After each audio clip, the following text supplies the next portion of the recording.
RBI ने क्यों बेचा 35 टन सोना? घट गया 60,000 करोड़ का भंडार। रिजर्व बैंक ने पिछले हफ्ते 35 टन सोना बेच दिया और विदेशी मुद्रा भंडार से करीब 60,000 करोड़ रुपए खर्च हो गए। आखिर क्यों?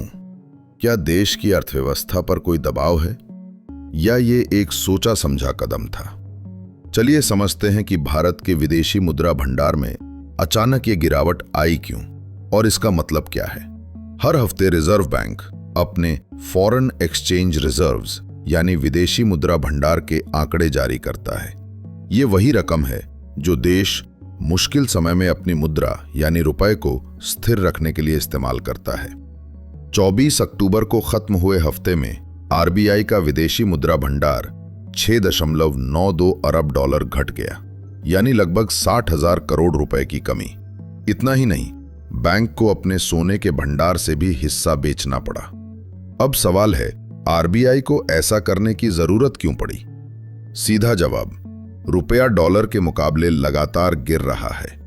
जब रुपया कमजोर होता है तो देश के लिए तेल, इलेक्ट्रॉनिक्स और अन्य आयातित चीजें महंगी हो जाती हैं। इसे रोकने के लिए आरबीआई फॉरेक्स मार्केट में जाकर डॉलर बेचता है ताकि डॉलर की सप्लाई बढ़े और रुपया थोड़ा संभल सके।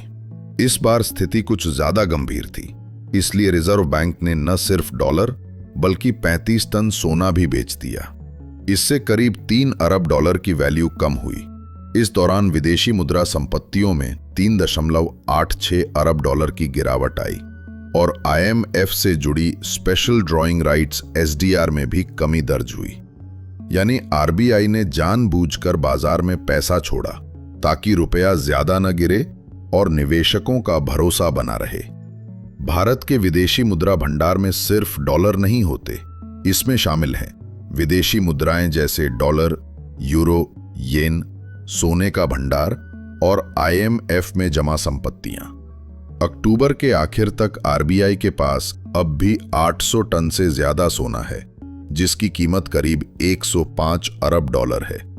यानी ये बिक्री किसी संकट का संकेत नहीं बल्कि एक रणनीतिक कदम थी। आम लोगों के लिए इसका मतलब है, अगर रुपया कमजोर होता है तो तेल, गैस और आयातित सामान महंगे हो सकते हैं। लेकिन आरबीआई के इस कदम से रुपया गिरने की रफ्तार धीमी होती है और महंगाई पर काबू रखने में मदद मिलती है। वैसे सिर्फ भारत ही नहीं, दुनिया के कई देश इन दिनों मजबूत डॉलर और बदलते तेल दामों से जूझ रहे हैं। फर्क बस इतना है कि भारत के पास अब भी इतना बड़ा रिजर्व है कि वो अपनी मुद्रा की रक्षा कर सके। तो हाँ, आरबीआई ने सोना बेचा, लेकिन घबराने की नहीं, समझने की जरूरत है। ये कदम रुपए को संभालने और अर्थव्यवस्था को स्थिर रखने के लिए उठाया गया है। पर सवाल ये है, अगर वैश्विक बाजार की उथल-पुथल जारी रही तो आरबीआई कितने दिन तक ऐसे ही रुपए की रक्षा कर पाएगा?